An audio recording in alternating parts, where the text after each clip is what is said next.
TWR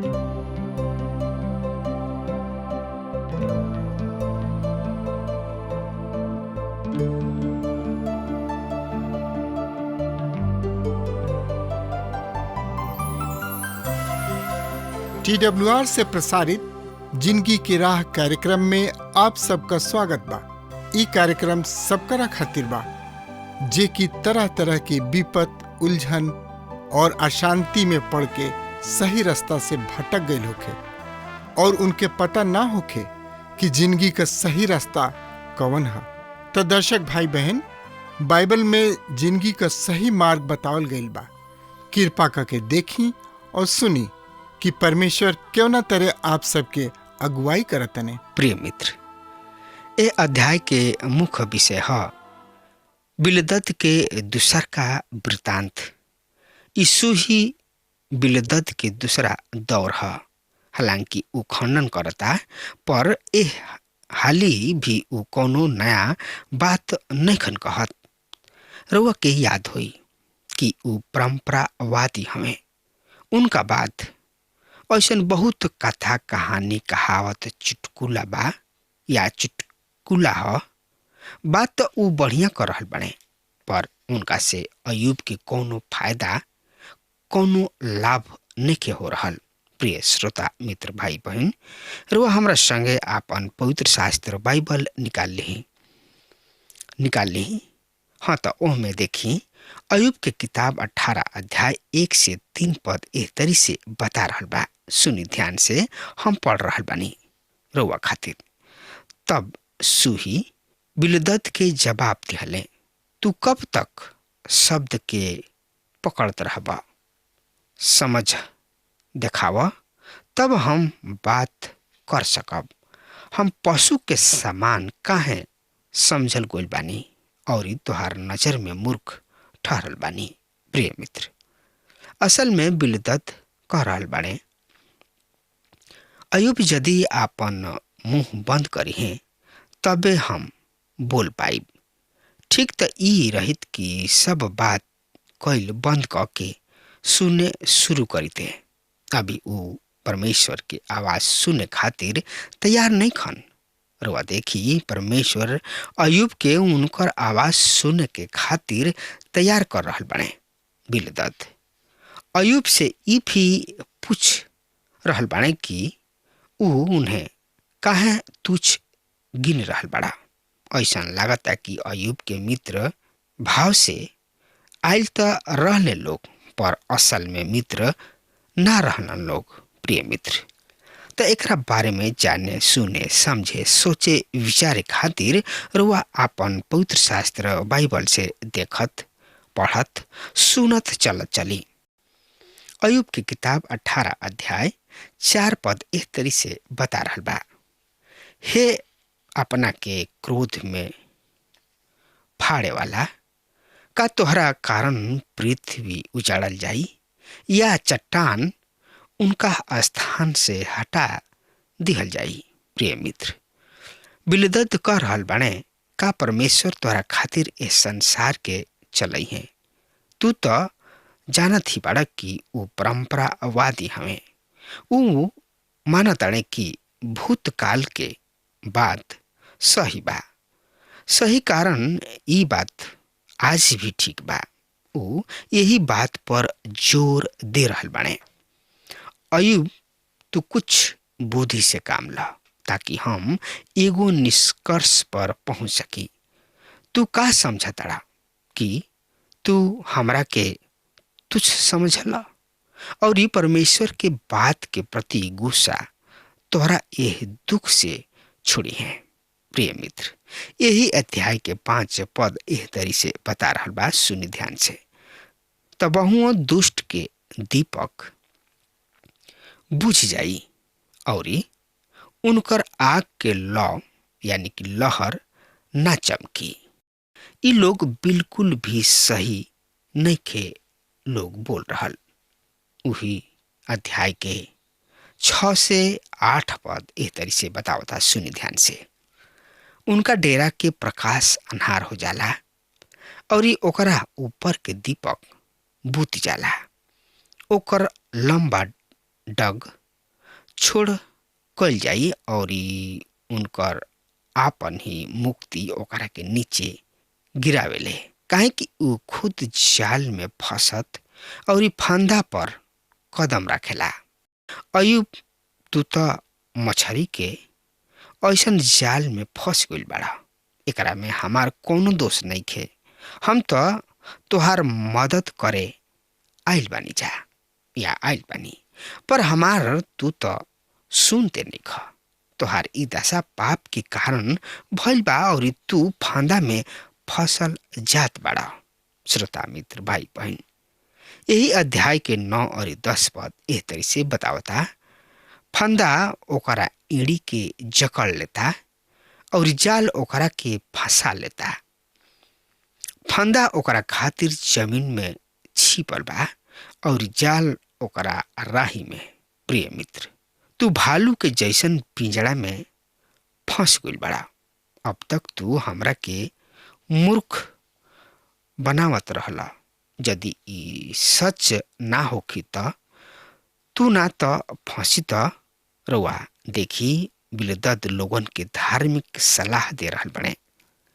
पहले रउआ तथ्य पर गौर करी और फिर खुद निष्कर्ष निकाली।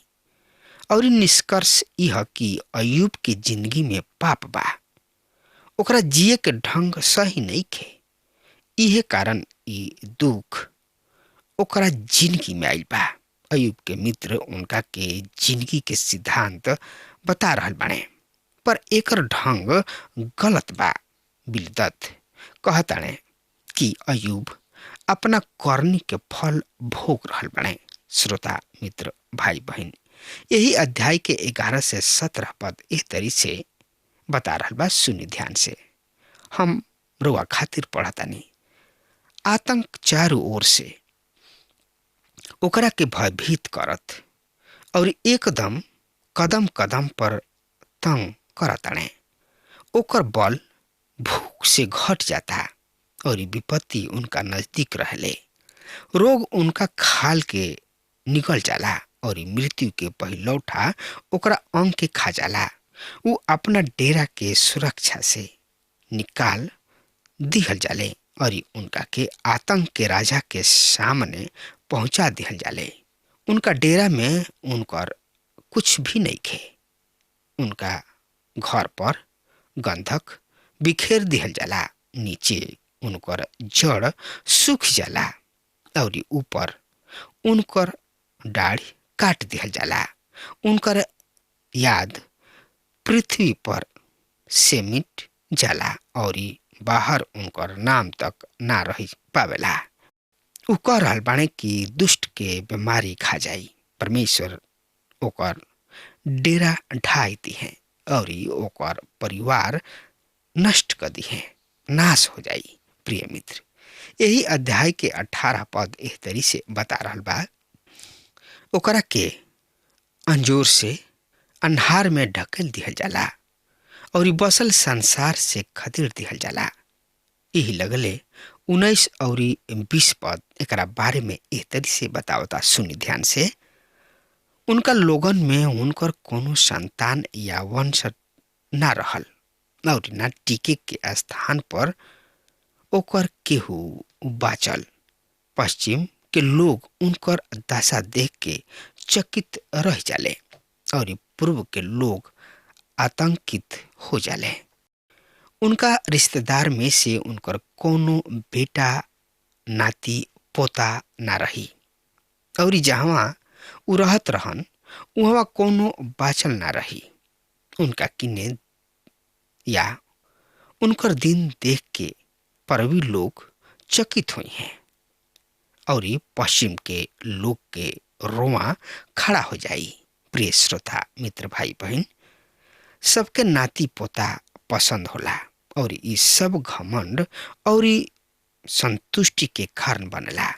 अगर देखल जाए तो ऐसन कई हाली दुष्टतन के यहाँ ज्यादा बाचा होला। बिलदद यहाँ बहुत ही मूर्खता के बात कर रहल बा, काहे कि अयुब के सब बाचा मुगुल बने। कम से कम उनका इस समय तो ई बात ना करे के चाहत रहे। बाद में परमेश्वर अय्यूब के औरी भी बच्चा देताने। प्रिय श्रोता मित्र भाई बहन, तो एकरा बारे में यही अध्याय के 21 पद एक तरी से बता रहा बा। सुनी ध्यान से।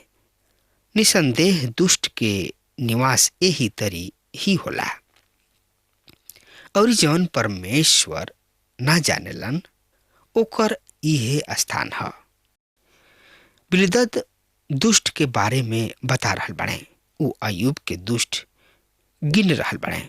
यही कारण ये विपत्ति उनका पर पड़ल बा। उनकर मित्र अय्यूब के विपत्ति के दूसर कोनो कारण सोच ही ना पौले। श्रोता मित्र भाई बहन, अय्यूब के किताब के 19 अध्याय के और यह अध्याय के मुख्य विषय है बिलदद के अय्यूब के जवाब। रुआ देखी कि अब अय्यूब ई गलती कर रहल बने। उनका खूब बढ़िया तरी मालूम बा कि हमार मित्र गलत बने, पर ओकर गलत होखल उनका के सही नहीं ठहरा सकत। अय्यूब के सोच भी गलत बा। ए समय वो परमेश्वर के बारे में गलत सोच रहल बने। अय्यूब की किताब 19 अध्याय 1 और 2 पद इस तरी से बता रहल बा। सुनी ध्यान से। तब अय्यूब जवाब दिहले, तू हमरा के कब तक दुख देत रहबा और बात से हमरा के चूर चूर करत रहबा।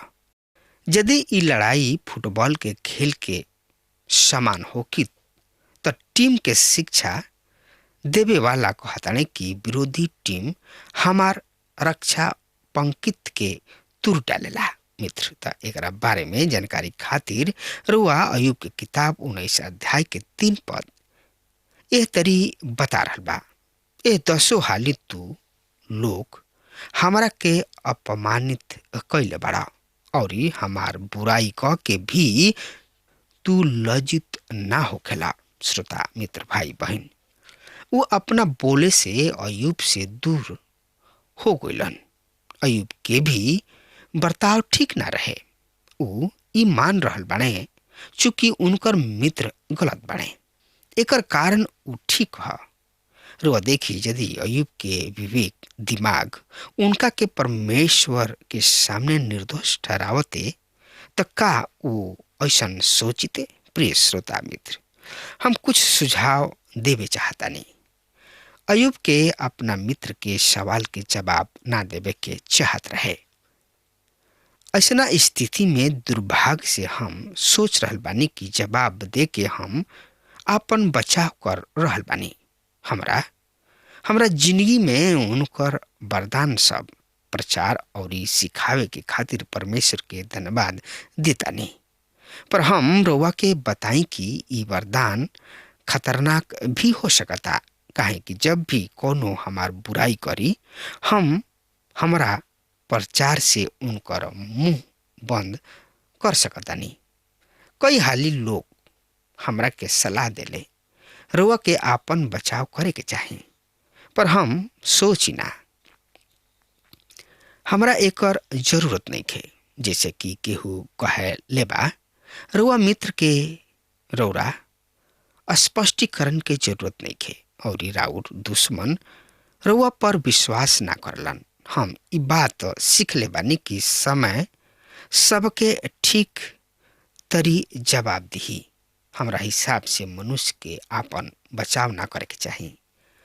हमारा अय्यूब के सुझाव हुई कि वो अपना मित्र के जवाब ना दे। बढ़िया तो ई होखित कि वो एकर सुन के चुपचाप रहते, पर वो अपन बचाव बड़ा ही सफाई से करत हने। हम सोच रहल बानी अय्यूब के चुप रहे के चाही। अपना मित्र के सामना क के वो उनका से दूर हो गए। वो चुप रह के बहुत 10 ओरहन से बच सकत रहन। 4 पद यही अध्याय के यही तरी बता रहल बा। सुनी, यदि सही में हमरा से भूल भइल बा तब फिर वो हमरा ही सिर पर रही। हमरा सिवाय हमरा गलती के केहू नहीं जानत। उनकर मित्र उनका पाप के ना खोज पौले। एकर अर्थ ई भइल कि उनका भी अपना पाप के ज्ञान नइखे। केहू कहले बा कि परमेश्वर हमरा के सिद्ध ना बनवले, पर हमरा गलती सब के प्रति अंधा बनवले। हालांकि परमेश्वर एकरा खातिर जिम्मेवार निखन, फिर भी ई बात सही बा। हम अपना गलती सबके देख नहीं पावत। प्रिय श्रोता मित्र भाई बहन, त एकरा बारे में और ज्यादा से ज्यादा जानकारी खातिर रउआ हमरा संगे आपन पवित्र शास्त्र बाइबल से देखी। यही अध्याय के 5 और 6 पद में एह तरी से लिखल बा, यदि तू सचमुच हमारा विरुद्ध डिंग मारतड़ा और प्रमाण दे के हमार अपमान करतड़ा, त ई जान ल कि परमेश्वर ही हमार हानि कैले बाड़े और हमरा के अपना जाल में फंसा ले बाड़े। मित्र बिलदत कहतड़े कि ऊ फंदा में फंस गइल बाड़े, पर अयुब कह रहल बाड़े कि खुद परमेश्वर हमरा के फंदा में फंसौले बाड़े। श्रोता मित्र, हो सकता अयुब के परमेश्वर फंसौले होखस और अयुब के एकर स्पष्टीकरण ना देवे के होखस। अयुब के मित्र त अयुब के ही दोषी मान रहल बाड़े और अयुब अपना मित्र से विनती कर रहल बाड़े। यही अध्याय के 7 से 11 पद में, उपद्रव उपद्रव हम पुकार रहल बानी, पर कोनो जवाब नइखे। सहायता के खातिर चिल्लातानी, पर कोनो न्याय नइखे। ऊ हमरा राह के रुंध देले बाड़े, जौना से हम आगे बढ़ नहीं सकत, और ऊ हमरा राह के अनहार कर देले बाड़े। ऊ हमरा सामान हमरा से छीन लेले बाड़े और मुकुट के हमरा सिर से उतार लेले बाड़े। ऊ हमरा के चारों ओर से तुर डालताड़े और हम जात रही। ऊ हमरा आशा के फेड़ के समान उखाड़ डालले बाड़े। ऊ हमरा पर आपन क्रोध भी भड़कौले बाड़े और हमरा के आपन दुश्मन समझ लेले बाड़े। यह अयुब के परिस्थिति, अयुब के समस्या और अयुब के परेशानी। अयुब के घर में पहाड़ की विपत्ति पड़ गई बा, फिर भी वो प्रभु में ठीक बाड़े।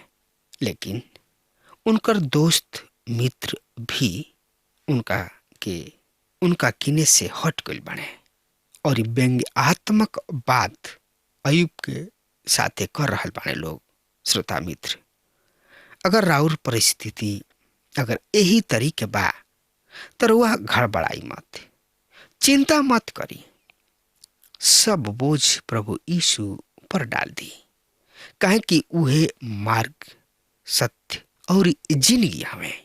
मित्र, तो आगे के संदेश में हम बताइब कि अयुब के साथे का हो रहा बा।